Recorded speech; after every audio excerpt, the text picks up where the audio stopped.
orang-orang di sekitarnya. Jadi ketika saya bekerja terlibat yang melibatkan banyak orang gitu ya di usia yang dibilang waktu itu saat itu mungkin 7 tahun 6 tahun yang lalu saya udah nggak merasa muda lagi tapi lebih dewasa gitu ya. Saya switch karir gitu ya. Nggak literally di bidang pendidikan tapi pekerjaan yang melibatkan mempengaruhi banyak orang, build culture, build karakter, build skill gitu, knowledge dan juga di Binus Great Professional Service ini saya juga terlibat untuk menawarkan pelatihan consulting untuk B2B di Binus di bawah Binus Higher Education. Pengalaman organisasi 18 tahun di organisasi pertukaran pelajar, saya aktif untuk membawa anak-anak Indonesia tinggal bersama keluarganya dan juga saya jadi volunteer di Duta Ceritanya Habibie Center, Peace Generation, Blood for Life, dan Ruby. Ruby ini adalah mengajarkan terkait dengan ilmu-ilmu yang kita punya lah gitu ya, ke berbagai daerah untuk guru-guru tapi targetnya. Jadi ini adalah pengalaman singkat terkait dengan pengalaman hidup gitu ya. Mudah-mudahan juga bisa share berbagai pengalaman yang saya juga banyak bertemu dengan para anak-anak gitu dan juga guru-guru di daerah masing-masing. Nah ini kemudian saya relate jadi kepada membangun gitu ya rasa perdamaian gitu. Dan ini masuk juga ke dalam ruang lingkup pekerjaan kita mungkin sebagai expert gitu ya Bapak Ibu semua bekerja di kantor. Nah sebelum mulai ini saya mau main game sebentar aja gitu ya. Ini nggak susah, bener-bener pertanyaannya nggak susah gitu ya. Apakah di sini ada 2 orang yang volunteer nanti dibantu Mbak Rosa untuk pilih gitu ya. Siapa saja boleh raise hand, nanti kita pilih 2 orang gitu ya Mbak ya. Boleh Bapak Ibu semua izin kalau misalnya ada yang mau terlibat bermain, mau nggak butuh Langsung dua raise orang. hand ya. Ya boleh. Oh Jadi banyak nanti ya. langsung saya bukakan akses nih untuk Oke. Bapak Ibu yang Ini berminat untuk nggak menjadi susah kok, nggak volunteer. susah beneran. Coba pertanyaan game-game kecil aja. Kalau Bapak Ibu ada Oke. yang mau bergabung. Jadi saya coba invite Ibu Eriza Nurafia dan juga Ibu Wina Indriana sebentar untuk dijadikan panelis. Oh, halo Ibu Eriza. Halo, selamat siang Bu Eriza. Pada saat main game boleh sedikit di show mukanya dulu nggak Bu? Biar saling kenal. Biar kelihatan Kita mukanya, akan gitu, biar kelihatan berbincang mukanya. sangat dekat dengan psikologis ini ya. Iya, iya. Ya. Bu Eriza dan Bu Wina bisa dibantu untuk munculkan show kameranya. Halo Mantep, Bu cantik Wina, banget Bu Wina. aduh, Oke, terima sekarang kita kasih. ke Bu Eriza. Gitu. Ada 2 volunteer di sini. Ibu Eriza. Halo, Bu Eliza. Eriza. Halo. Oke. Halo Bu Oh, Eriza. Assalamualaikum Ibu Eriza. Waalaikumsalam. Iya, Baik, baik, silakan. terima kasih Silakan. Bu Wina dan Bu Eriza ya udah ikut bermain. Ini pertanyaan sederhana, boleh dicatat iseng-iseng aja, nanti kita mengkonfirmasi ya. Boleh saling tatap-tatapan melalui layar kaca ya, Bu Eriza dan Bu Wina. Nah, ini main tebak-tebakan aja Bu. Cuman 7 pertanyaan kok, easy banget gitu ya. Pertanyaan ya, ini Bu Eriza boleh lihat mukanya Bu Wina juga boleh lihat mukanya Bu Eriza nih Bu ya. Kira-kira Bu, Bu Wina dan Bu Eriza ini boleh saling tebak ya. Bu Eriza mendebak Bu Wina juga tebak Bu Eriza Oke. berikutnya. Kira-kira nih, tebak tanggal lahir orang yang ada di depan Ibu. Tanggal lahirnya, tebak aja nih. Ini kira-kira kayaknya Virgo banget nih. Pakai Atau ini tahun kayaknya, enggak? nggak usah, Oh, nggak usah. kelihatan, Oke. ketahuan umurnya. Jadi Mungkin apa, bisa kita dari Bu Eriza dulu ya, menebak tanggal Bu lahir Wina dan ya. bulan deh, tanggal lahir dan bulan, gitu ya. Oke, Boleh biar Tanggal tahu dicatat atau mungkin zodiaknya. disimpan dulu, di save dulu, nggak, jangan Oh, dikonfirmasi dulu, di save dulu. Oke, oh, kira-kira oke. gitu ya. Boleh dicatat di apa, di kertas dikit atau di handphone. Gitu ya. Pertanyaan kedua, Oke. udah ada jawabannya Bu Bina? Oke. Tebak dari suku atau etnis apa? Bu Wina atau Bu Eriza? Tebak nih dari suku atau etnis apa? Kelihatan ya, dari sisi muka ya ini agak-agak sipit ya. Yang satu ini tebak-tebakan aja, game-game tebak-tebakan. Oke, kita save pertanyaan ini ya jawabannya. Pertanyaan ketiga, siapa kira-kira penyanyi favoritnya? Gitu. Dari Bu Eriza atau Bu Wina. Kelihatan muka ini mungkin muka-muka rocker gitu ya. Atau muka-muka jazz gitu ya. Kira-kira siapa nih penyanyi favoritnya ya? Oke, udah di save. Oke. Nah, ini pertanyaan paling gampang nih. Tebak kira-kira makanan favoritnya apa?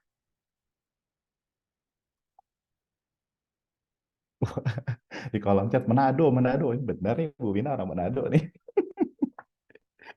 Oke, terima kasih nih jawabannya nih ya. Baik, pertanyaannya yang selanjutnya kelima. Udah di save ya, yang tebakan makanan favoritnya ya. Kira-kira status orang di depan Bu Eliza atau Bu Wina itu apa? Apakah menikah, jomblo, atau single? Ini bercandaan aja, tapi kira-kira nih dari mukanya kelihatan nih ini apa namanya single atau ini masih sudah berkeluarga gitu kira-kira gitu.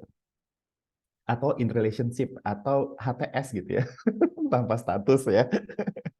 Oke, yang pertanyaan keenam, kalau Bu Eriza atau Bu Wina, kira-kira ini anak keberapa? Urutan keluarga, dari urutan keluarga ya, anak ke satu, anak kedua, anak ketiga gitu ya, anak ke tengah. Mungkin partisipan yang lain bisa juga tebak-tebakan ya. Boleh, boleh, boleh. Langsung diramaikan di Kan Q&A kita sebagai answer atau di chat netizen harus box. ini ya, harus komen cepat. Iya, iya, betul. Oke, yang terakhir, ini yang terakhir ya. Kira-kira dari mukanya Bu Wina atau Bu Eriza, kira-kira pernah mengalami pengalaman buruk masa lalu seperti apa ya contohnya? Kira-kira pernah punya pengalaman traumatis apa gitu atau pengalaman buruk di masa lalunya? Tebak aja Bu, tebak aja. Nggak usah serius-serius banget ya Bu Eriza. Oke, udah disimpan jawabannya? Oke, kalau sudah kita konfirmasi, boleh open mic Bu Wina, Bu Eriza ya. Pertanyaan pertama, silakan Bu Eriza dan Bu Wina saling jawab. Oke, dari Bu Wina dulu deh. Bu Wina, kira-kira tanggal lahir Oke. dan bulan dari Bu Eriza kapan, Mbak? Aku tebaknya ya, itu 23 Oktober. 23 Oktober. Kelihatan dari mananya, Bu Wina? Nggak tahu, tebak aja. Oke, 23 Aduh. Oktober kita save ya. Bu Iya. Eriza, kira-kira lahirnya, tanggal lahir dan bulannya Bu Wina kapan, Bu? 1 Desember. Ini dekatan bintangnya. Aduh. Aduh. Oke, kita klarifikasi. Bener nggak Bu Wina? 1 Desember. Salah. Jadi bulan apa, Bu? Bulan Juni aku. Bulan Juni. Itu Gemini Oke. ya. Iya, betul. Kalau Bu Eriza, bener nggak Bu Eriza? Oktober. Aku bulan Maret. Oh, bulan Maret. Anak Iya, Aries nih. jauh banget ya. Jauh banget. Oke, Nggak ada pertanyaan yang kedua. berbeda. Kira-kira Oke. Bu Wina, Bu Eriza ini dari suku apa, Bu? Atau etnis apa? Aku tebaknya Jawa. Aku juga tebaknya Jawa. Oke, oke. Kita klarifikasi apakah benar-benar sama-sama orang Jawa. Kalau kata yang di komen nih Manado. Bu Wina. Oke, Bu Wina Waduh. orang apa, Bu? Aslinya, Bu? Aku Sunda sih. Oh, asli Sunda. Oh, Jawa juga ya, Jawa. iya, Aku Jawa. juga Jawa Sunda. Barat nih. Oh, Jawa Barat. Oh, Bu Erisa juga Jawa Barat. Iya. Oh, sama-sama ini Oh, sama Sundaan. ya. Nggak kelihatan. Jadi yang mana di komen Manado salah ya. Salah. Oke. Kira-kira Aduh. penyanyi favoritnya siapa Bu Wina kalau Bu Eriza? Aku tebaknya Rosa. Rosa. Oh, oke. Kelihatan agak-agak sendu gitu ya Iya. Bu Eriza ya. Oke. Kalau Bu Eriza kira-kira Raisa. Raisa. Oke, kita klarifikasi benar Bu Wina. Aku lebih suka K-pop sih sebenarnya. Wah, Wow, tuh salah. K-popers ya, Mbak. Nggak Bener-bener kelihatan. ya. Kalau Bu Eriza, benar Rosa? Aku suka sih sebenarnya Rosa. Benar Oke, sih Mbak Wina. benar. Oh, ya Iya, lumayan, dapat satu. Oke, makanan favoritnya apa Mbak Wina? Aku tebaknya ketupat sayur. Kalau Bu Eriza, nebaknya apa nih? Aku tebaknya gado-gado. Gado-gado, bener nggak? Enggak sih. Kalau Kalau makanan Bu- sih lebih ke ya sebenarnya suka-suka aja gitu. Makanan suka ya. Kenapa Nah, kenapa Bu Eriza bisa tebaknya gado-gado? karena mostly orang suka gado-gado aku mikirnya. Kayaknya ya. Oke, oke, oke.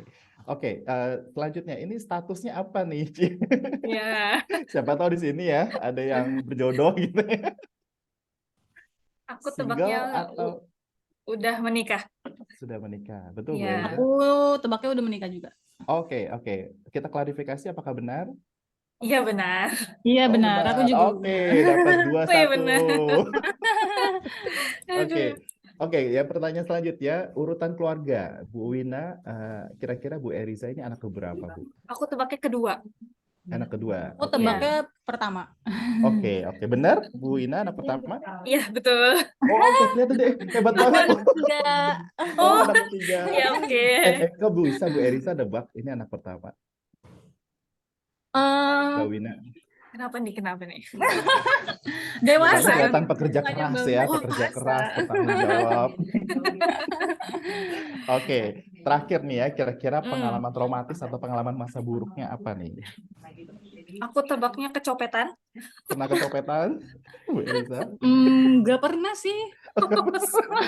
Ya amit-amit ya, jangan ya. Jangan. Jangan, Ya. jangan, Kalau Bu jangan. Eliza kira-kira apa nih traumatisnya? Apa ya? Patah hati gak sih? Oke, semua orang pernah sih, semua orang Aduh, pernah patah hati berat. sih. Berat ya.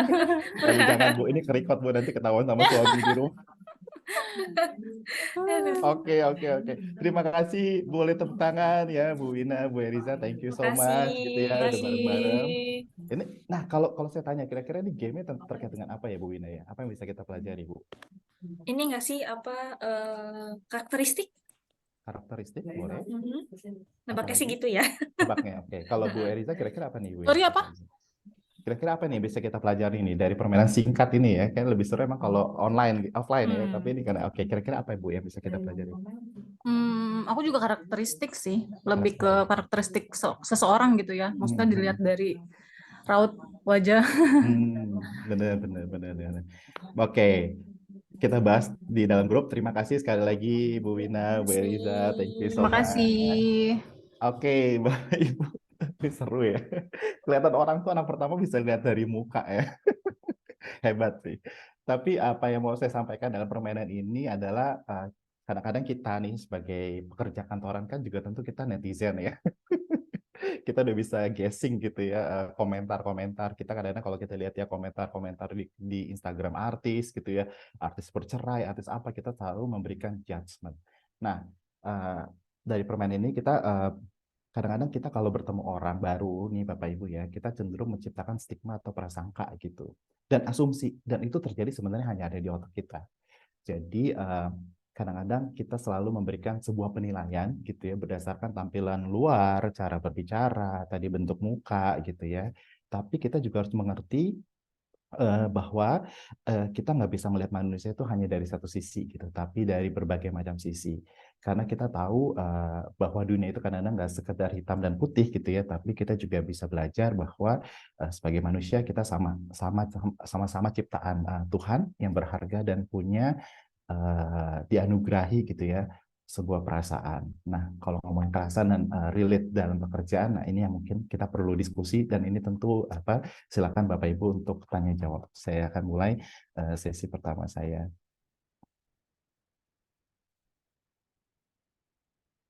Ini belum saya share screen.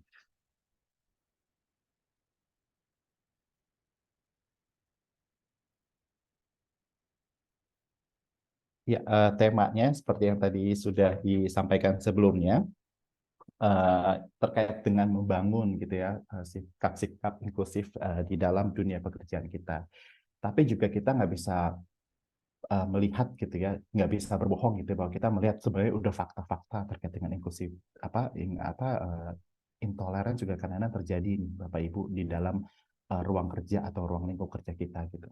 Ini memang ada sedikit survei pendidikan, kenapa saya relate balik ke sini, karena dimulai memang dari data pelajar, mahasiswa dan dosen guru ya, bahwa masih terjadi nih intoleransi di dunia pendidikan. Mungkin kalau Bapak Ibu sempat lihat juga terjadi baru-baru viral ya terkait dengan kasus bullying guru, salah satu guru dengan studentnya gitu ya, di salah satu daerah di Maluku.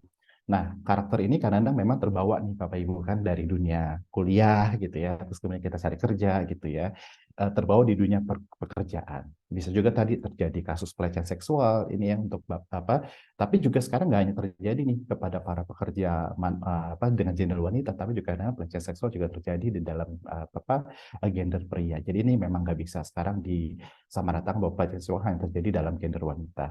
Lalu sekarang dengan pakai ciri-ciri anak-anak sekarang gitu ya, apa toxic gitu ya, lingkungan toxic dan kerjaan toxic ini juga masih terjadi.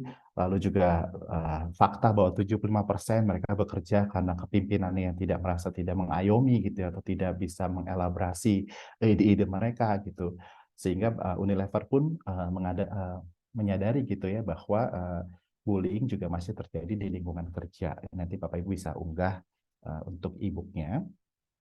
Dan juga kasus pelecehan di kantor KPI kita pernah terjadi ya, pria ya dilecehkan atau dibullying di dalam institusi. Baru-baru terjadi juga pegawai BUMN ditangkap oleh teroris. Jadi sebenarnya ini juga berkutat ada di sekitar kita. Nah, gimana nih kita nih sebagai leaders gitu ya di dalam dunia pekerjaan membangun lingkungan kerja yang inklusif.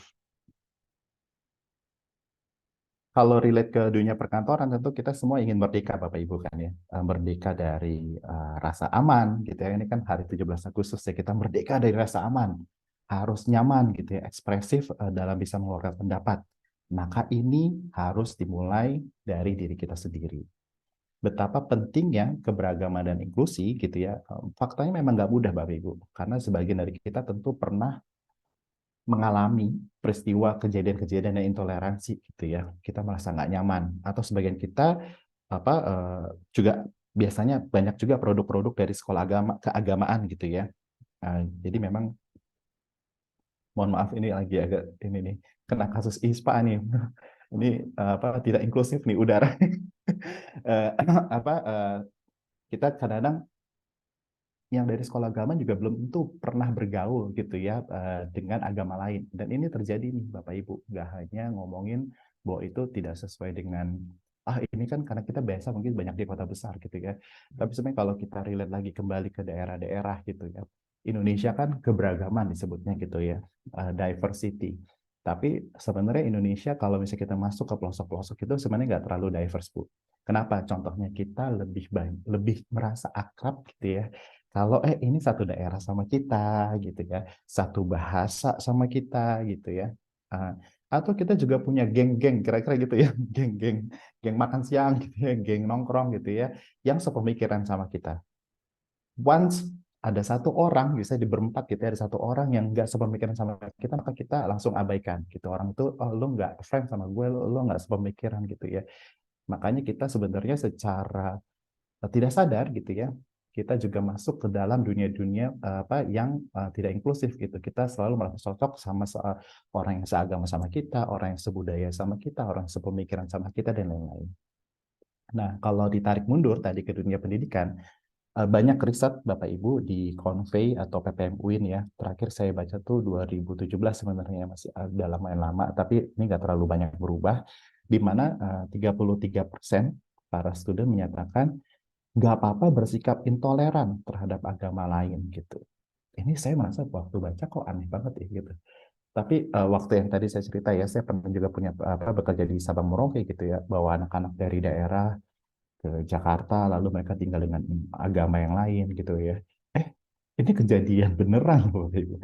Pernah ya ada satu anak dari salah satu Sumatera Barat dari pedalaman, kita tinggalkan mereka di keluarga non-Muslim, bilang, wah Kak ternyata aku baru tahu kalau orang non-Muslim itu makan nasi Kak. Gitu. Hah? Selama ini kamu makan apa?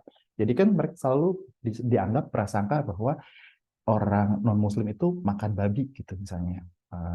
Tapi ternyata nggak hanya makan babi gitu, tapi makan nasi. Ini tuh benar-benar terjadi gitu di dalam dunia anak-anak di dalam daerah-daerah. Dan atau juga pernah kita tinggalkan orang Muslim dengan orang Hindu gitu ya. Oh ternyata mereka punya jam jam ibadah yang sama tuh jam 5 pagi. Nah ini kan kita nggak pernah tahu kalau kita nggak pernah kenal gitu. Kalau makanya bilang tak kenal maka tak sayang gitu, tapi kadang-kadang kenalnya kita tuh cuma tahu dari berita-berita atau media sosial atau berita-berita daring gitu. Nah, diversity ini tentu kaitannya dengan ras gitu ya, jenis kelamin ini mungkin udah nggak perlu dijelaskan, tapi bagaimana kita sama-sama nih punya perspektif yang sama terkait dengan diversity gitu ya, memahami, menghargai perbedaan dan menciptakan lingkungan kerja yang lebih inklusif dan bermanfaat bagi semua karyawannya. Nah, karakter ini tadi kembali lagi bisa juga ada masing-masing dari kita gitu ya sebagai pekerja kantoran, di mana kadang-kadang leaders mungkin bisa 1:10 ya Bu ya, punya upaya apa ya, punya kecenderungan gitu ya menumbuhkan budaya ketakutan nih daripada budaya inovasi dan kreativitas. Oleh karena itu, Matahari hari ini berharap para leaders mampu nantinya merumuskan strategi kepemimpinan dengan lingkungan yang berbeda, dan sebagai leaders nanti kita terus mengupayakan membangun ketidakberpihakan kita kepada salah satu agama, politik, dan lain-lain gitu. Karena ini jadi lagi nih, udah mau pilpres nih, Bapak Ibu ya 2024 ya. Jangan sampai nih kita sama sahabat sampai WhatsApp grup keluar gitu ya, karena kita berbeda pendapat gitu. Karena terkadang sebagai leader kita juga menjadi cermin refleksi dari karyawan. Kira-kira seperti itu teori dimensi budaya of step-nya gitu ya.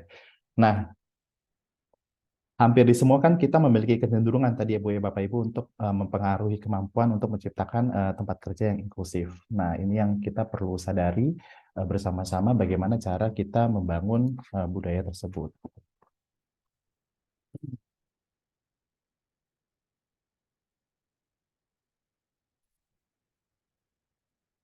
Nggak bergerak.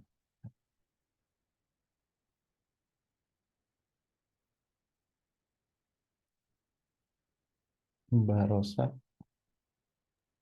Iya. Oke. Kok ini saya tadi kayaknya freeze ya? Oh iya. Enggak ya?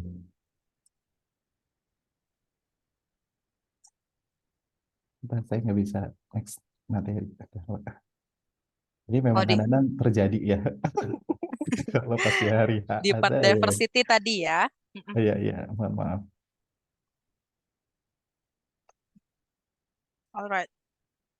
Ini udah Mbak? Sudah? Oke. Tinggal menuju slide yang setelah diversity berarti. Ya, Oke, all good? oke, thank you.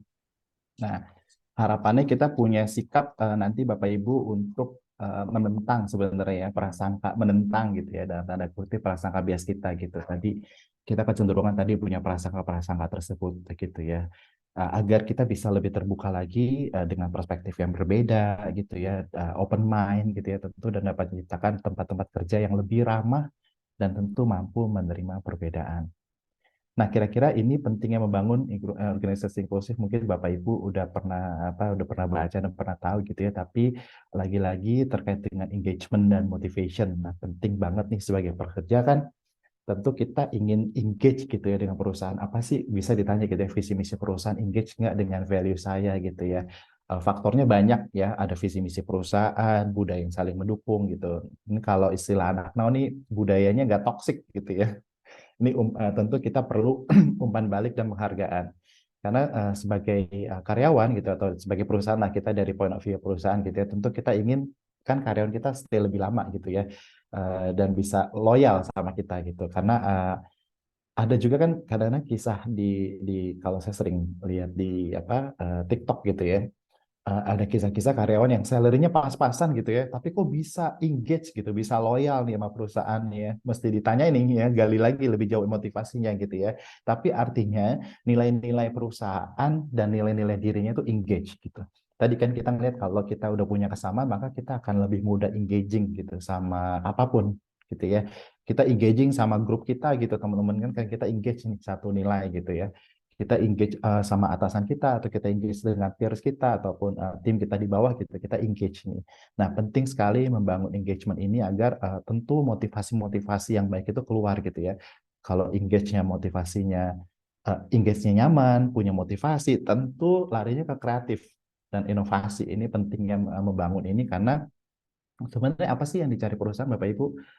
Tentu kan karyawan yang bisa berpikir kreatif gitu ya, membantu menyelesaikan masalah-masalah dari sudut pandang yang berbeda gitu ya, demi solusi-solusi yang inovatif nih. Nah, ini relate poinnya kepada ini revenue berapa nih yang bisa dihasilkan ya dari ide-ide kreatif inovasi. Kalau tempat kerja kita nyaman, environment-nya bagus gitu ya, pasti tentu positif company culture-nya yang lebih baik gitu ya, membangun budaya kerja yang positif gitu. Lagi-lagi terkait dengan bagaimana kita mendorong rasa percaya diri para karyawan dan juga mendorong komunikasi yang terbuka untuk membangun positif budaya yang baik gitu ya di antara para pekerja gitu ya. Nah, ini kadang-kadang juga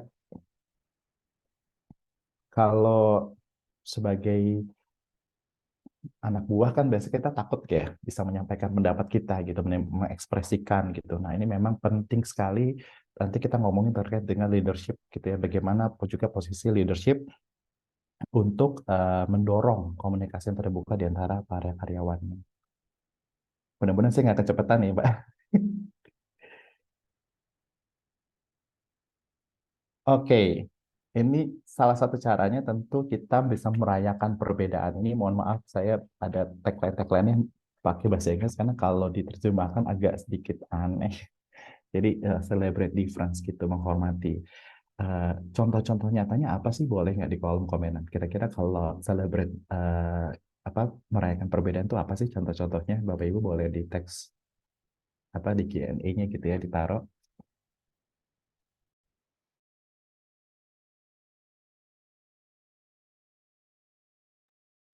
Ada Bapak Ibu yang bisa menjawab kira-kira? Ini lagi ya.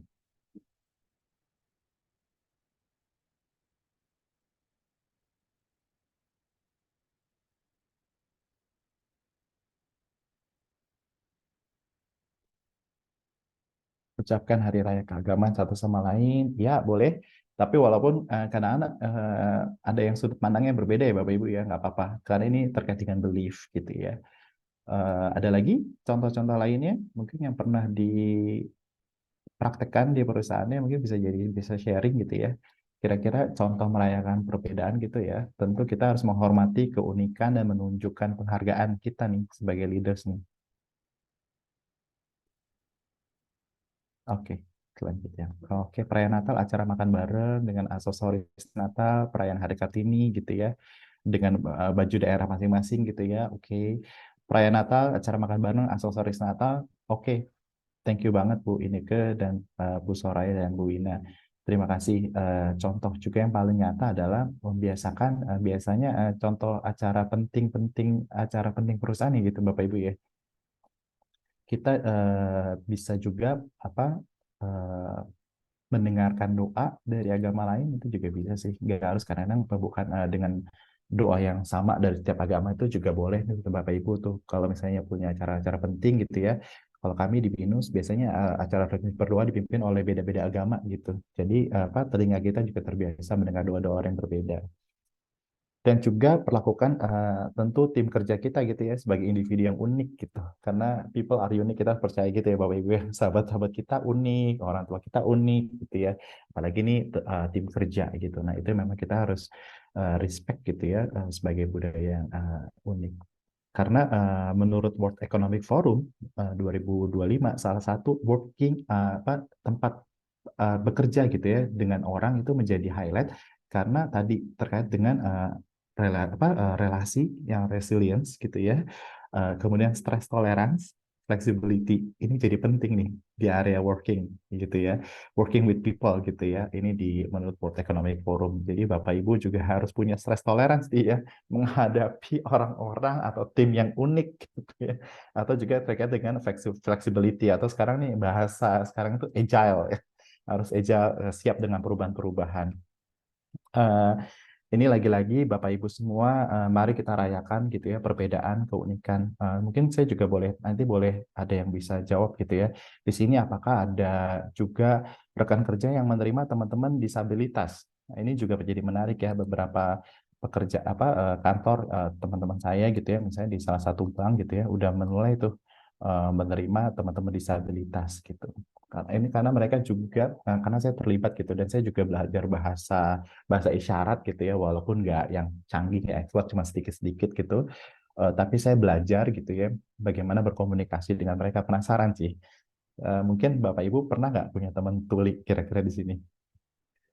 Atau misalnya ada teman yang apa disabilitasnya mungkin fisik gitu ya. Nah, itu juga yang perlu kita rayakan. Apalagi kalau ini ada di dalam ruang lingkup kerja kita.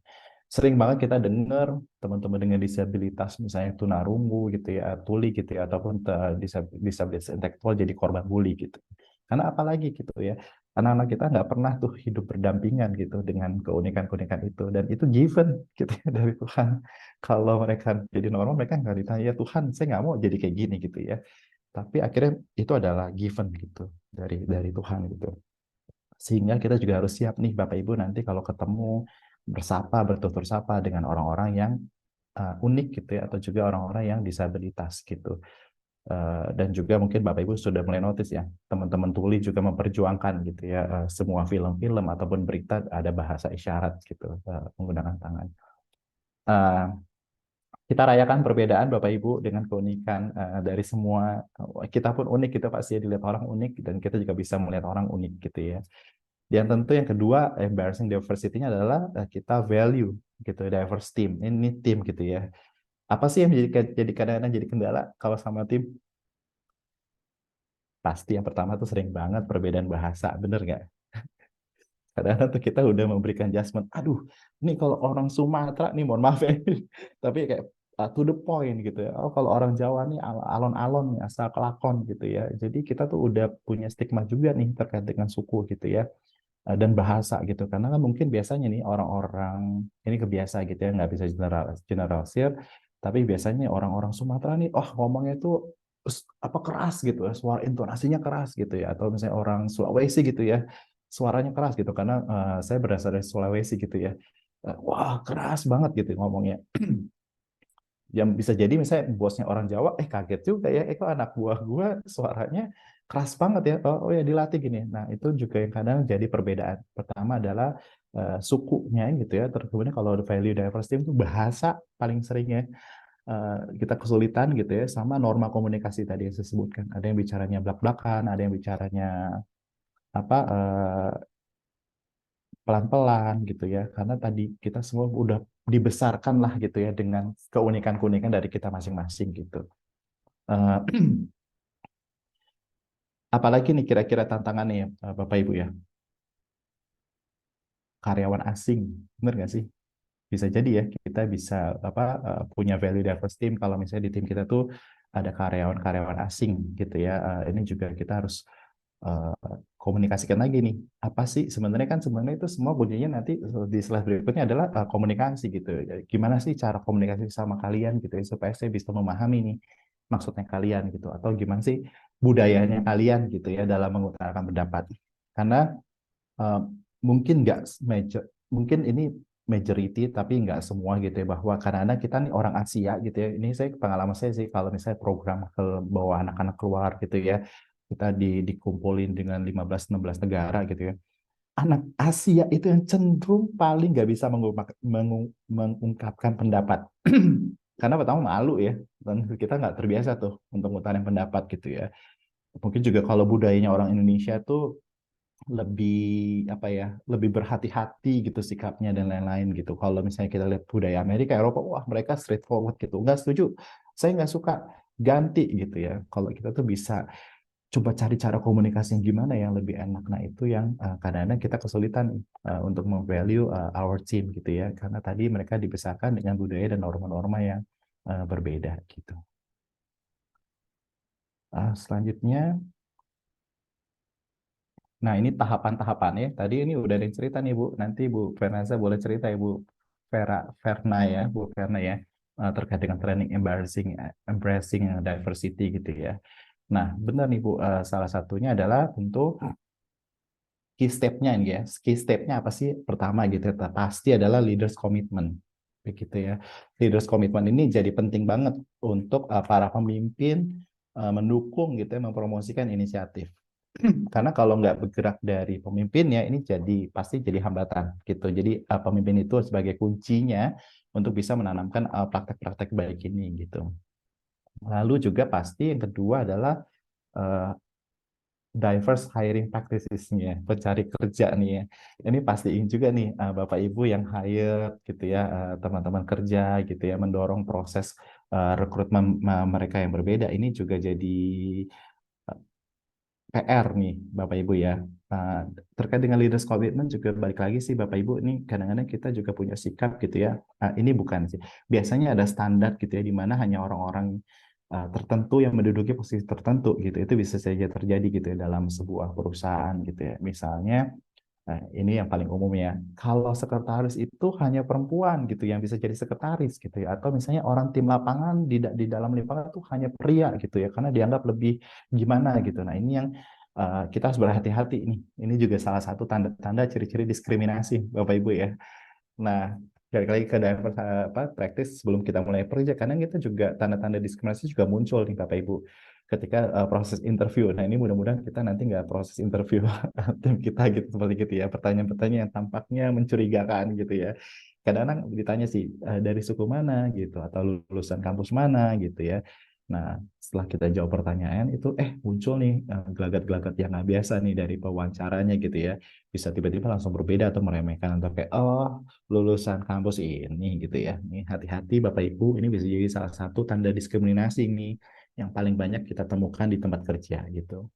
Dan juga kadang-kadang juga kita perlu upayakan juga ke para interviewer nanti gitu ya. Mungkin ini kalau di sini posisinya mungkin divisi HC ya, rekrutmen gitu ya, bisa tidak berimbang nih memilih pekerjaan. Kadang-kadang bisa aja terjadi pekerja yang seagama atau yang sesuku gitu, itu bisa saja terjadi. Jadi kita harapkan juga diverse hiring practitioner-nya juga lebih diverse gitu dengan latar belakang budaya yang berbeda sehingga proses rekrutmennya juga adil dan aman gitu. Lagi-lagi nih ngomong kepada uh, training for sensitivity nih, perlu juga pelatihan nih. Mungkin juga boleh nih di open mic Mbak Rosa nih, Bu Fernanza nih boleh share nih Bu terkait dengan training ya, embracing diversity kepada seluruh karyawan. Boleh share Bu Fernanza. Sebentar, saya bantu ya. Ya ini bagus banget nih. Bu Fernanda. Suaranya aja nggak apa-apa. Wait, Bu.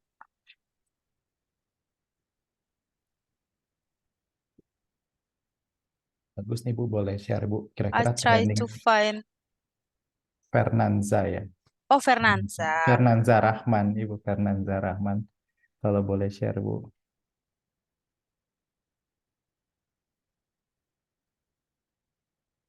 Oh, pakai Victor ya, pakai V Ya, ya. Victor Fernanza Rahman. Boleh nih Bu share Oke. terkait dengan modul-modul ya Bu ya, terkait keunikan. Boleh kasih share pengalamannya Bu Fernanza. Selamat siang.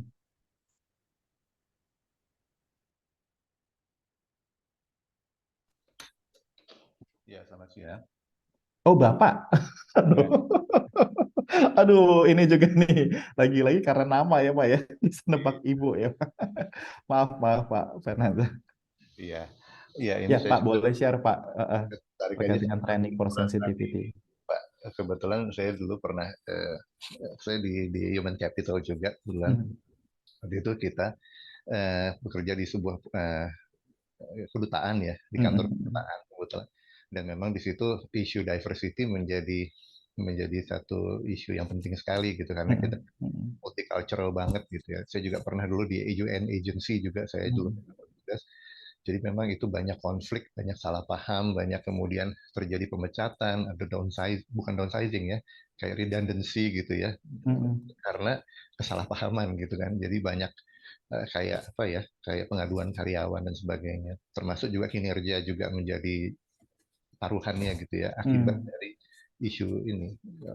Karyawan tidak menyadari tentang permasalahan Hmm. perbedaan ini diversity sampai akhirnya pernah juga sampai ada kasus-kasus yang terkait dengan bullying, harassment, discrimination gitu ya yang sebenarnya akar-akarnya saya pikir mungkin dari diversity ini ya mereka tidak embrace, Ya. tidak menyadari tentang hal ini. Hmm. Jadi akhirnya kita waktu itu kerjasama dengan beberapa konsultan dan Hmm. kita bikin dua training. Satu yang program pertama itu adalah embracing diversity dan yang kedua itu zero tolerance to harassment, discrimination, and bullying. Jadi dua training itu kita berikan. Dan yang uniknya adalah waktu itu saya dapat beberapa HR specialist juga yang backgroundnya dari psikologi gitu ya waktu itu. Kita masukkan training mengenai MBTI, Myers-Briggs Typology Inventory. Jadi kayak alat tes psikologi yang umum bisa diberikan untuk melihat karakter masing-masing orang, strength and weakness-nya, tapi untuk level praktikal gitu ya, untuk pragmatis, supaya setiap orang memahami, oh diri saya begini, kelebihan saya begini, kekurangan saya begini, diri orang lain seperti apa. Kemudian kita juga menerapkan DISC gitu ya, ada satu juga tools gitu ya. Saya kira di kalangan HR itu cukup ini ya. Bukan cukup ya, sangat populer dipakai. Populer DISC. praktikal. Dan yang menarik waktu itu justru dari pihak timnya itu mereka tidak hanya sekedar mengetes semua karyawan untuk memahami dirinya seperti apa, tapi mereka juga memberikan training bagaimana caranya memahami orang lain dengan karakter yang berbeda dengan kita gitu, dan bagaimana strategi komunikasi yang tepat karena perbedaan karakter itu, dan apa aja apa ya istilahnya potential hazard ya, istilahnya potensi-potensi konflik yang bisa timbul kalau seandainya kita tidak memahami strategi komunikasi yang tepat gitu. Termasuk sebelum strategi komunikasi itu untuk memecah stereotypes, untuk menghancurkan stereotypes dan sebagainya dengan adanya training pemahaman itu. Jadi pengalaman saya itu cukup unik gitu. Jadi saya teringat sekali gitu, Pak. Menarik banget ya Pak Ferdinand. Pak, boleh saya tanya Pak, waktu berarti sebelum proses training itu dilakukan ada assessment gitu ya Pak ya? Ada assessment, betul. Iya. Untuk lebih tadi ya mengerti dan memahami masing-masing pribadi dengan strength dan weakness-nya gitu ya Pak ya? Betul Pak. Iya. Dan hasilnya apa Pak? Hasilnya sih kan kita ukur ya Pak ya. Jadi itu ada kayak employee engagement survey. Termasuk juga kita lihat data di HR itu masalah ini apa keluhan ya, masalah keluhan-keluhan apa karyawan mengenai adanya harassment, discrimination, gitu-gitu. Rate-nya itu berkurang. Jadi setelah 1 tahun kan sebenarnya setelah dilakukan training itu ya, embracing diversity, kemudian 6 bulan kemudian kalau saya nggak salah, ya 6 bulan kemudian kita lakukan ya zero tolerance to bullying, harassment, and discrimination. Wow. Kita lihat pantauan dalam 1 tahun, 2 tahun, 3 tahun kemudian, nah itu report mengenai keluhan karyawan dan isu-isu terkait itu berkurang. Karena kita juga sejak training itu kita disarankan juga memasukkan dalam policy performance management kita. Akhirnya jadi policy ya Pak. Kalau ada yang melakukan itu ada reward punishment-nya gitu loh. Kalau yang tidak melakukan ada reward-nya, ada yang melakukan dapat punishment-nya gitu loh. Dan itu cukup signifikan yang membuat manajer juga mikir-mikir lagi, atau karyawan terhadap manajernya kan juga bisa ngebully ya Pak ya. Betul banget Pak. Mereka juga akhirnya jadi mikir 2 kali karena ada konsekuensi langsungnya terhadap performance mereka, terhadap bonus mereka, kenaikan salary increment dan sebagainya. Waduh, ini tepuk tangan buat Mbak Rosa ini apa kelar udah nih materi saya. Thank you banget ya Pak Fernanda, ini memang bagus banget ya. Sudah terwakili ya. Sudah terwakili, sudah selesai nih sampai slide terakhir. Thank you Pak Fernanda atas ininya sharingnya ya Pak ya. Iya sama-sama Pak. Saya juga terima kasih sekali ini melihat ini, saya jadi refresh lagi. Ini kejadiannya itu soalnya saya waktu itu ngalamin itu tahun 2009 dan 2013. Jadi udah lebih dari 10 tahun yang lalu. Iya. Dengan adanya ini saya jadi refresh lagi. Oh iya ini bagus nih ini training ini, makanya saya ikut Zoom meeting ini gitu loh. Oke, thank you Pak Fernanda ya. Mudah-mudahan luar biasa. sharingnya. Terima Thank you kasih Pak Fernanda, share-nya luar biasa. Lanjut Mas Renov. Lanjut ya. Jadi betul tadi sebut Pak Fernanda memang dari 2009 ya 2013 gitu ya, dan ini it does still exist gitu ya masalah ini di dalam ruang lingkup pekerjaan kita gitu. Harapannya tadi tumbuh leader-leader baru gitu ya yang bisa membangun budaya inclusivity ke dalam budaya perusahaannya. Nah, tadi udah disebutin sebenarnya tadi ada training for sensitivity. Jadi ini key step-nya gitu Bapak Ibu ya, leaders commitment, kemudian juga hiring gitu ya, practitioner yang punya latar belakang yang unik dan berbeda gitu untuk memperkaya dan lagi tadi memperkaya tim kita gitu ya, dan juga training for sensitivity yang nanti juga bisa menciptakan lingkungan kerja yang inklusif. Tadi benar yang disebutkan oleh Pak Fernanda nih, kuncinya ada balik lagi. Kuncinya adalah di komunikasi gitu ya. Pasti hambatan apa sih ini? Pasti kalau orang HR atau orang L&D itu udah sering banget ya isu komunikasi berkali-kali dikasih pelatihan gitu, tapi itu emang nggak bisa cuma sekali 2 kali gitu ya. Pasti kan sebagai manusia tadi disebut unik, kita punya hambatan gitu ya, hambatan manusia itu unik-unik lagi ya. ya sebelum pasti kalau misalnya ibu rumah tangga kadang-kadang hambatan anak lah gitu ya, anak sakit, anak lain gitu. Jadi kadang-kadang juga hambatan gitu ya, atau juga hambatan teknis gitu, pekerjaan, hambatan bahasa, hambatan situasional gitu. Ini pasti sering terjadi nih. Yang juga bisa jadi PR nih biasanya nih ya, yang karena kita merasa bahwa biasanya nih orang HR atau orang ini kok komunikasinya mandek nih, timnya begitu-begitu aja, tadi nggak ada masalah gitu, terus kemudian dikasih training lalu kemudian begitu lagi gitu ya. Pastikan komunikasi itu adalah kunci gitu ya, clear communication gitu ya, dan juga pastikan semua orang harus terdengar, Bapak Ibu, ini yang paling kuncinya sih. Pastikan nggak hanya di ranah leader gitu atau hanya di middle middle apa manager gitu, tapi juga pastikan sampai ke level staff gitu ya, punya kontribusi gitu ya, mendengarkan dan merasa dihargai gitu. Karena yes, ini udah perasaan human banget nggak sih Bapak Ibu kalau kita udah ngerasa kita dihargain gitu ya. Das apa kehadiran kita exist gitu ya, dihargai dan diakui gitu. Itu yang jadi penting sebenarnya. Nilai value manusia itu cuma itu doang kok Bapak Ibu, benar nggak sih? Kita hanya ingin diakui dan hanya dianggap ada gitu, itu tuh udah oke lah gitu. Yang lain-lain masalah kecil lah ya. Yang penting saya ada di situ dan diakui, itu jadi penting gitu. Eh, dan pastikan juga active listening gitu ya. Kita udah punya komunikasi tapi kita juga nggak punya rasa empati gitu ya. Pasti oke, Pak, yang pasti kapasitas kita kan untuk memahami gitu ya. Kalau empati itu kan kapasitas untuk merasakan gitu ya, memahami apa yang dilihat dari orang, dari sudut pandang orang lain gitu ya. Ini pasti kan nih juga curhat-curhat rekan kerja ya. Biasanya kan kayak aduh coba pengen ngomel aja gitu ya. Pengen curhat gitu ya. Yang pasti kita juga jangan, kita janji kan kadang-kadang biasanya sih gue mau cerita gitu kan, biasanya gitu kalau udah kayak gitu kan wah gitu ya, kalau udah pasti deh kalau udah sore-sore di kantor gitu, sini-sini gue punya cerita, wah langsung semangat lagi gitu ya. Nah pastiin tuh gosip-gosip di kantor gitu tuh jangan jadi berkembang gitu ya, yang pasti yang belum nyata kebenaran dan atau ke ininya gitu ya.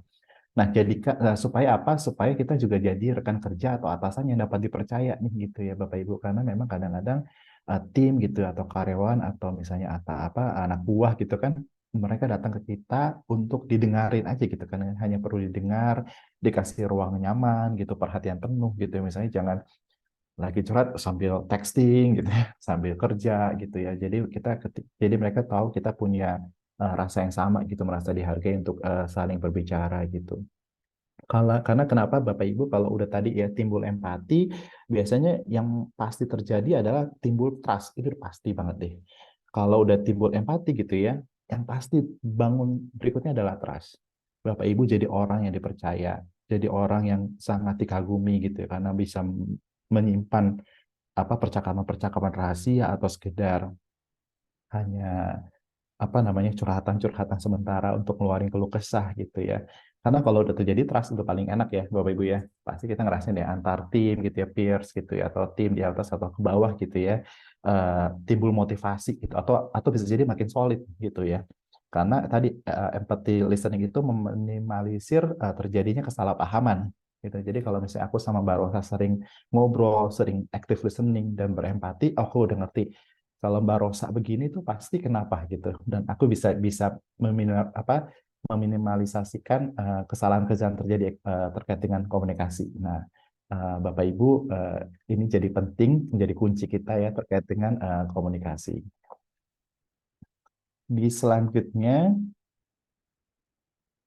nah udah terjadi komunikasi, tentu kita juga ingin membangun ya opportunity yang equal sama-sama gitu ya. Kadang-kadang juga perlu sebagai karyawan kita punya kasih tanggung jawab Bapak Ibu yang sama gitu ya. Jangan jadi pilihan saya pilih dia nih karena kayaknya dia kerjanya tuh lebih baik gitu ya, atau lebih cepat gitu daripada saya gitu. Oke deh, saya pilih dia aja deh gitu, lebih lebih enak gitu. Nah, ini yang bisa jadi ketimbul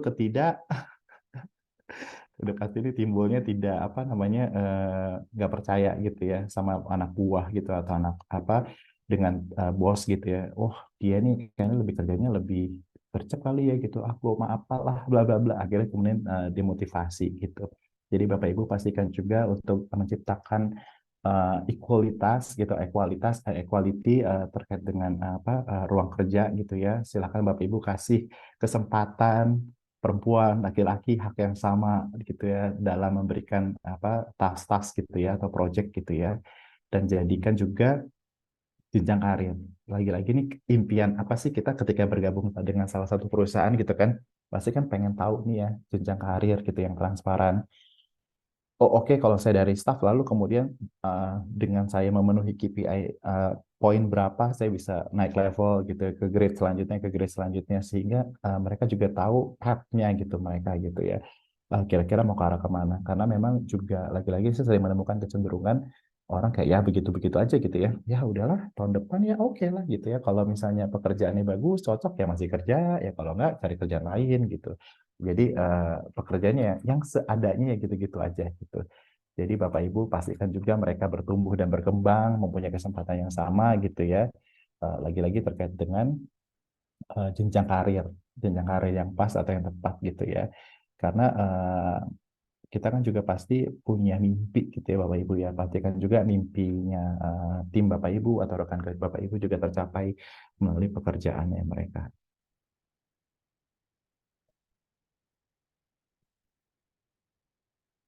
Kalau tadi kita ngomong equality equal, komunikasi gitu ya, lalu punya oportunitas yang sama gitu ya, supaya dengan gender apapun punya hak yang sama gitu, kita juga pasti harus ada lead by example. Ini lagi-lagi tadi contohnya Pak Fernanza gitu ya, harus ada contoh nih sebagai pemimpin gitu ya, pastikan juga ada satu pemimpin yang bisa jadi contoh buat kita gitu, karena kan ya tadi yang saya sebutkan sebelumnya gitu ya, pemimpin itu kadang jadi cermin nih anak buahnya. Pemimpinnya kayak gimana, maka anak buahnya nggak seperti apa gitu juga anak buahnya gitu ya.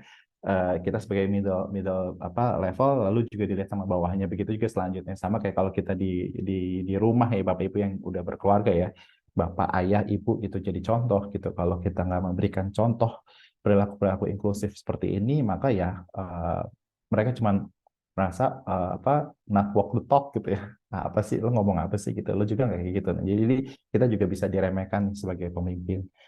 Dan tadi juga udah disebutkan, dicontohkan oleh Pak Fernanza, kasih juga ruang gitu ya untuk kita mendengarkan teman-teman kita di kerja gitu ya, karyawan untuk berbicara, bagi ide, gimana yang lebih baik menumbuhkan. Mungkin kalau mereka nggak bisa ngomong langsung ke leadersnya, mereka bisa masuk, kita siapkan box gitu ya, yang bisa kita dengarkan gitu ya, umpan balik dari para karyawan kita. Nah itu bisa jadi bagian dari bagaimana kita bisa mendengarkan tim kita untuk bisa mengungkapkan. Nah, kadang-kadang tadi ya kita tuh terlalu malu gitu Bapak Ibu untuk bisa ngasih masukan gitu ya, sungkan gitu kayaknya ngasih masukan ke leader atau bagaimana gitu ya. Dan juga bisa tadi ya disebutkan Mas Fernanza, dikasih assessment gitu ya, tools. Gimana sih sebenarnya saya ini siapa sih gitu ya. Ini kalau teman-teman HR tadi ya mungkin lebih mengerti gitu ya, tools-tools untuk assessment gitu ya, bagaimana mengenal pribadi, karakter gitu, apa yang jadi strengths-nya, apa yang kemudian jadi weakness-nya. Nah, Bapak Ibu please kasih ruang sebanyak-banyaknya untuk timnya bisa memberikan masukan-masukan gitu ya, dan put it in the box gitu, mungkin juga bisa jadi lebih nyaman buat para tim. Tadi udah punya ekualitas, udah punya inclusive leadership. Ini next-nya belum ya. Nah, pastikan tadi terukur nih, tadi sebut Pak Fernanda. Terukurnya gimana gitu ya, tetapkan matriks Bapak Ibu gitu ya, untuk mengukur ini udah benar belum ya, ini udah sesuai belum ya gitu ya. Bisa juga Bapak Ibu tadi itu juga ada link gitu ya, dengan konsepnya DEI gitu ya, diversity, equity, dan inclusion. Pendekatan DEI ini bisa dimulai dari rekan-rekan L&D, dari rekan-rekan HR gitu ya, karena DEI ini lebih dari 2.000 perusahaan udah berkomitmen nih Bapak Ibu untuk berkoalisi terhadap CEO Action for Diversity and Inclusion gitu ya, untuk menimbulkan lingkungan yang menyambut, mendorong beragam perspektif.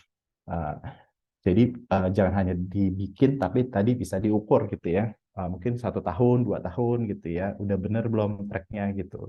Dan juga feedback, lagi-lagi feedback gitu ya. Tentu feedback itu kan jadi ruang kita improve gitu ya, berevaluasi gitu ya. Misalnya kalau saya juga di tim saya tanya, karena kita per 3 bulan ada one-on-one coaching gitu, feedback apa yang kira-kira yang udah baik gitu, yang udah baik, apa yang bisa dilakukan lebih baik lagi gitu ya, apa yang bisa jadi ruang apa refleksi kita, atau misalnya ruang tumbuh kembang kita, atau misalnya bagaimana kita bisa explore lagi lebih lagi jauh kita, sehingga juga tadi lagi-lagi mereka tuh cuma pengen didengar gitu ya. Kita kan pasti ya sebagai karyawan saya juga pengen didengar dong ya, ngapain saya kerja melakukan ABC tapi nyatanya saya nggak pernah didengar gitu, atau ide-ide saya nggak pernah diangkat gitu sama leadernya kita. Itu juga proses penghargaan yang paling tinggi gitu ya, sebagai seorang karyawan kita merasa didengar dan merasa dibuktikan gitu. Udah prosesnya udah dilakukan, kita pilih leader, lalu suara mereka juga kita dengarkan dengan bos, kita bisa ukur progresnya tadi ya, bisa dilakukan tools assessment gitu ya.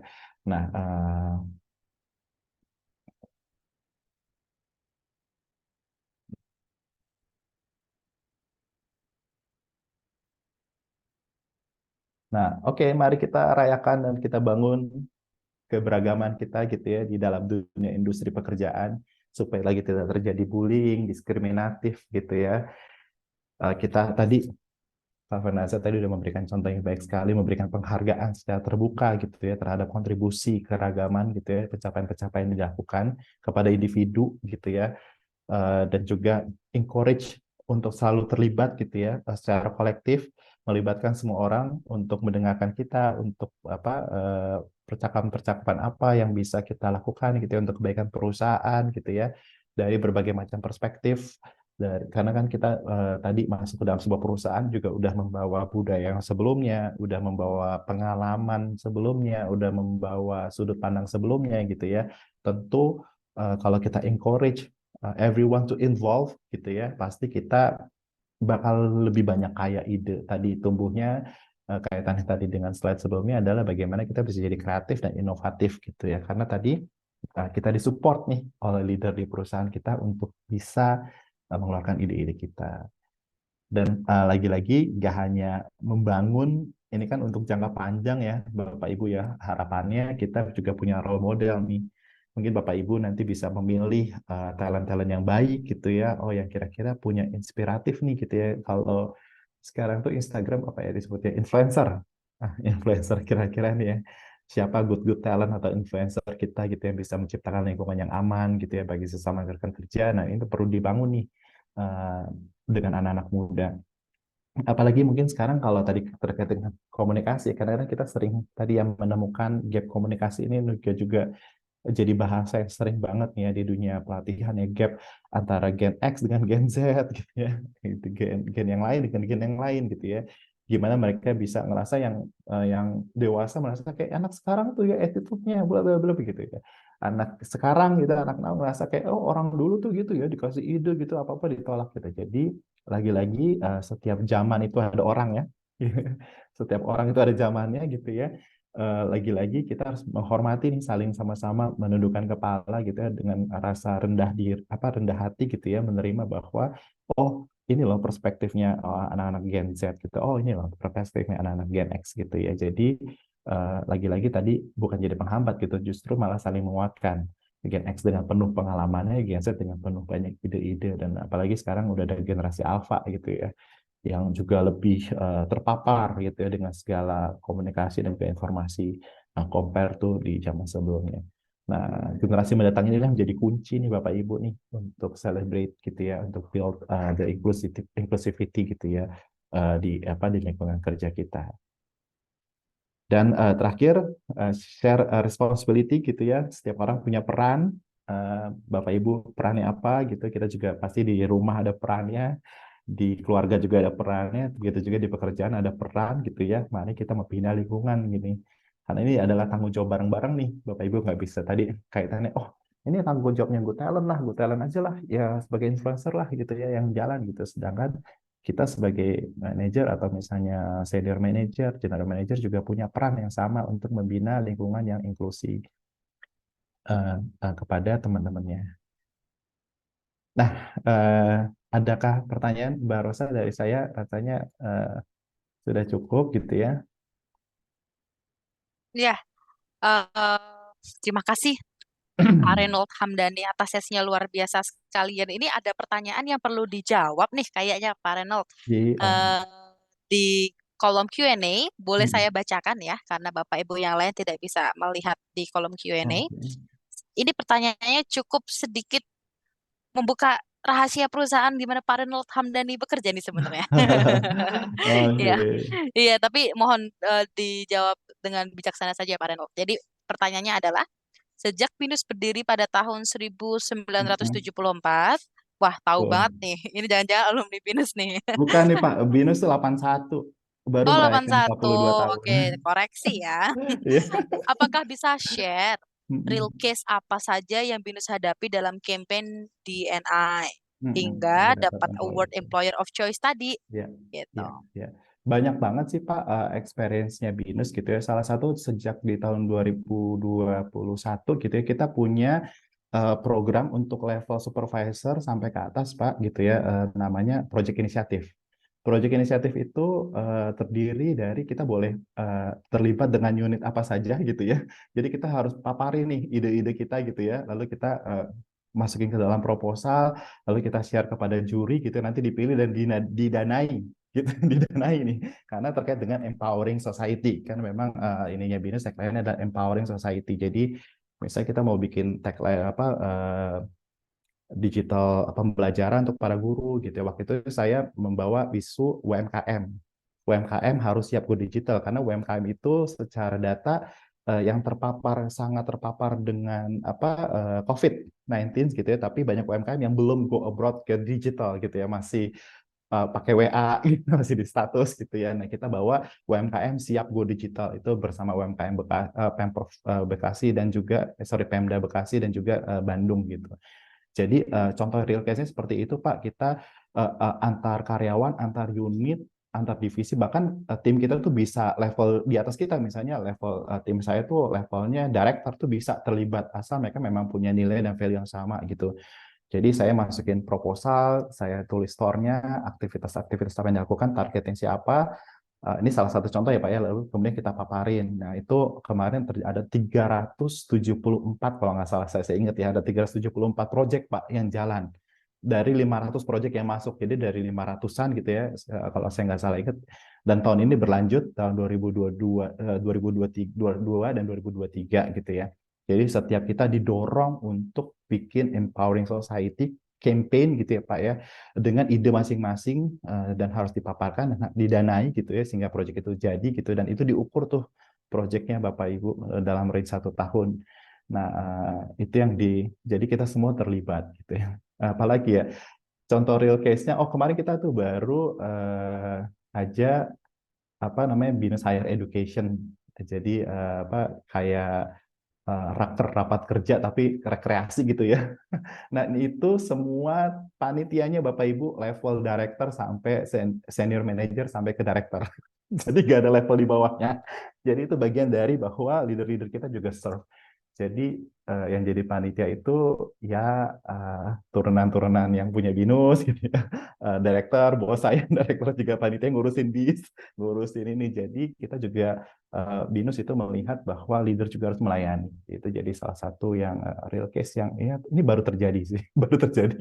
Kemarin di awal Agustus kita jalan-jalan ke Jogja ya, dan semua panitia yang terlibat, bukan panitia yang ini, benar-benar panitia teknis lapangan tuh semua level senior manager ke atas. Jadi itu yang dilibatkan nih Pak gitu ya, sehingga kita juga tumbuh. Dan juga tadi di BINUS juga tadi Pak ada diverse role model Pak, ada good talent gitu ya Pak yang dianggap influencer gitu ya. Jadi kita ada satu tim good talent yang selalu nyebarin berita-berita kayak positif apa story gitu yang di BINUS gitu, jadi influencernya gitu, dan itu semua karyawan.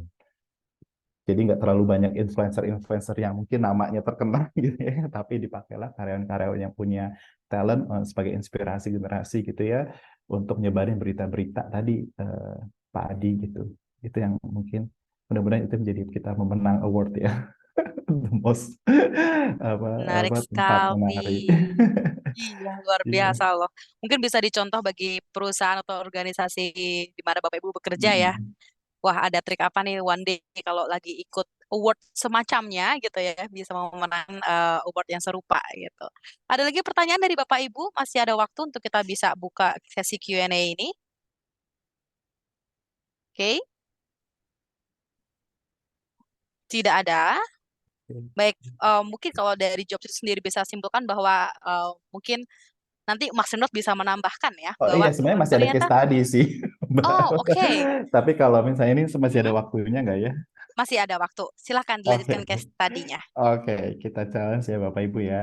Ini Pak, Bapak Ibu silakan dijawab, nanti boleh share gitu ya. Perusahaan tentu studi kasus ini bersifat fiksi gitu ya. Ini kalau saya tuh sering banget pakai case study. Karena kita punya juga Pak case center gitu ya di BINUS yang standarnya Harvard gitu. Jadi saya sering banget baca gitu. Jadi ini adalah salah satu case yang fiksi gitu ya, yang saya buat gitu ya tujuannya. Ini ada perusahaan AT Pak ya, perusahaan teknologi gitu ya, pengen ini karyawannya latar belakang budayanya, identitasnya berbeda-beda gitu. Nah, PT AT ini berkomitmen Bapak Ibu untuk ciptain tempat kerja yang inklusif, mengedepan inovasi, kolaborasi, dan rasa hormat. Tapi ternyata Bapak Ibu ada tantangannya. Dari komitmen perusahaan terhadap inklusivitas ada beberapa contoh ya, serangan mikro yang tidak terlihat. Wah, serangan mikro tidak terlihat dan bias yang tidak sengaja diamati di antara para karyawan. Nah, agresi mikro ini menyebabkan ketidaknyamanan nih antara anggota tim dan mempengaruhi moral tenaga kerja secara keseluruhan. Jadi ini punya impact ya, Pak. Bayangkan ya Pak ya, apa yang tidak terlihat aja bikin impact gitu ya secara moral tenaga kerja keseluruhan. Nah, PT AT menyadari nih Pak, perlu mengatasi masalah ini untuk lebih meningkatkan lingkungan kerja yang inklusif. Pertanyaannya Bapak Ibu semua, program seperti apa nih yang tepat yang bisa kita implementasikan terkait dengan tantangan di atas oleh PT AT? Waktunya 3 menit kali ya, Mbak Rosa ya. 5 menit kayaknya cukup Boleh, ya. boleh. 3 menit deh, 3 menit. 3 menit Bapak Ibu silakan dijawab gitu ya, dengan case study ini kira-kira program seperti apa yang tepat dan dapat diimplementasikan terkait tantangan di atas. Silakan dijawab Bapak Ibu. Juga di kolom chat gitu ya, atau di kolom Q&A ya.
Oke, Bapak Ibu bisa langsung menjawab ya.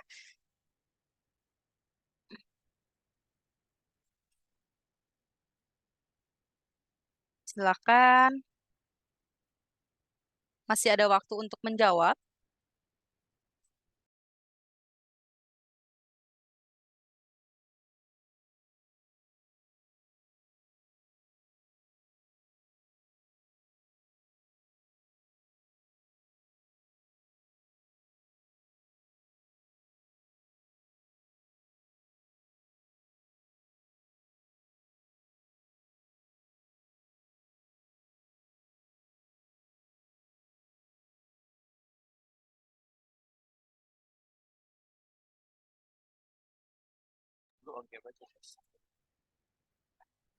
Oke, ini nampaknya belum ada yang menjawab di kolom chat.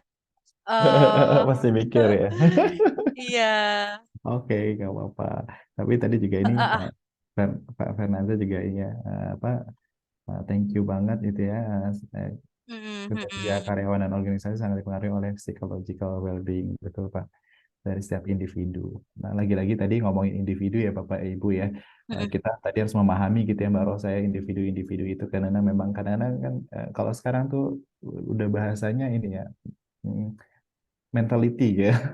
Karena ada yang datang udah dengan luka gitu ya, ada yang datang udah setengah sembuh gitu, ada yang datang dengan baik-baik saja gitu. Tadi lagi-lagi bisa jadi dipengaruhi bagaimana mereka dibesarkan oleh orang tuanya, bagaimana mereka dididik di sekolahnya gitu, atau mereka bisa korban bullying dan lain-lain yang tadi ya.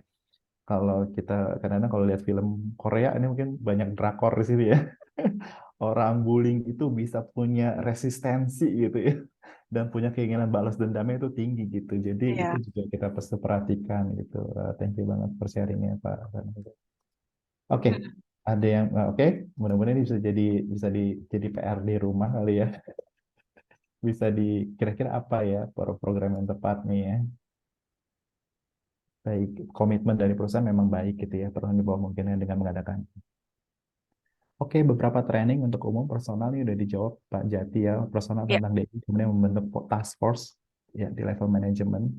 Nah, komitmen dari perusahaan menanamkan ini mungkin dengan mengadakan training for sensitivity gitu ya, jadi bisa jadi ya. Oke. Baik, terima kasih Bapak Ibu yang sudah menjawab terkait dengan perlunya ada training gitu ya, dan juga tadi task force di level manajemen. Tadi sepakat seperti yang dia ada katakan oleh Pak Fernando sebelumnya, pastikan juga Bapak Ibu melakukan asesmen awal gitu ya terhadap timnya. Yes, betul Pak Adi. Nggak bisa make everybody happy gitu ya. Benar, benar.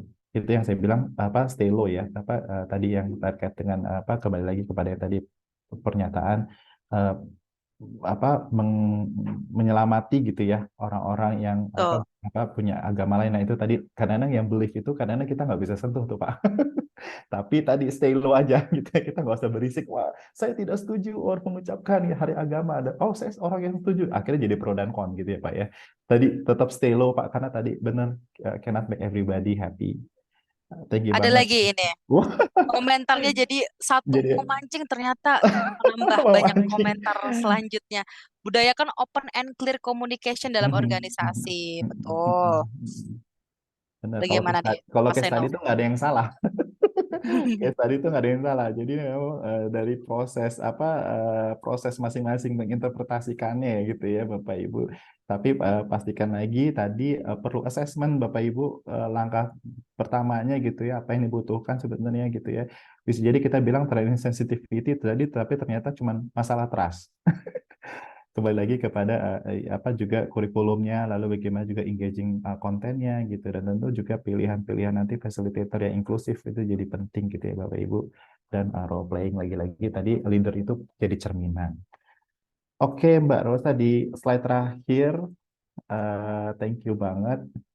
Thank you banget Bapak Ibu. Mari kita ciptakan tempat kerja inklusif, nggak hanya centeng kontrak. Oh oke ini udah setuju, udah sepakat, tapi kita membina lingkungan kerja untuk merayakan perbedaan gitu. Karena setiap kita atau setiap tim kita itu adalah unik.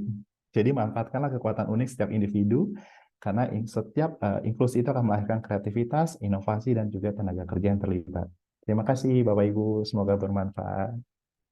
Pasti sangat bermanfaat. Kita berikan aplaus virtual dulu di depan masing-masing screen kepada Bapak Reynold Hamdani atau Mas Reynold yang saya biasa manggilnya Mas Reynold. Terima kasih banyak atas sesinya luar biasa di siang menjelang sore hari ini. Banyak juga yang akhirnya berkomentar dan di akhir sesi ini Bapak Ibu kami mohon juga untuk Bapak Ibu bisa terlibat untuk memberikan feedback kepada kami terkait dengan Talks pada hari ini supaya nanti ke depannya kita bisa menyuguhkan Talks yang lebih menarik lagi dengan bahasan yang Bapak Ibu bisa ajukan dan kita bisa akomodir di situ. Silakan langsung saja di-scan by barcode dan kita sudah menyediakan uh, beberapa voucher nantinya yang beruntung bagi feedback terpilih untuk bisa mendapatkan voucher GoPay dari Jobstreet Basic. Oke, silahkan di-scan. Ini sangat amat bermanfaat ya, Mas Hendro, feedback-feedback seperti ini bagi kita. Ya, ada yang belum scan, Bapak Iya, Ibu? banget banget bermanfaat Mbak Rosa. Iya, Kadang-kadang tadi kita harus belajar dari feedback ya Bapak Ibu ya. betul. Sebagai pribadi kita kan mau siap inklusi, tapi kita nggak terima feedback itu, aduh bahaya. Itu kunci kita, di kuncinya ada di kita. Kita Itu terima dua hal yang feedback. bertentangan ya. Kita Betul. harus open. Tadi kan ada juga kalimat kita harus open dan clear gitu. Mhm. Jadi saya harapkan juga selain jawaban dan aspirasi tadi atau pendapat yang tadi Bapak Ibu sudah tuliskan di Q&A dan chat box, silahkan juga masukkan feedback dari kami. Sepertinya semua sudah men-scan. Mas Renus bisa juga scan. Oh gitu ya, oke oke oke. Kata kalau saya kasih bagus semua nih. Canda. Luar biasa. Baik. Jika tidak ada pertanyaan dan apa yang disampaikan lagi ini banyak banget apresiasi nih buat Mas Renut. Terima Terima kasih atas kasih, ilmunya dan sama-sama. sharingnya. Sekali lagi kami ucapkan juga terima kasih bagi Bapak Ibu yang sudah bersedia hadir di Siktos pada sore hari ini. Semoga apa yang kita sampaikan di sore hari ini bisa bermanfaat dan mari kita ciptakan tempat kerja kita yang Inklusif. inklusif. Terima Terima kasih. kasih, selamat sore Bapak Ibu. Selamat sore.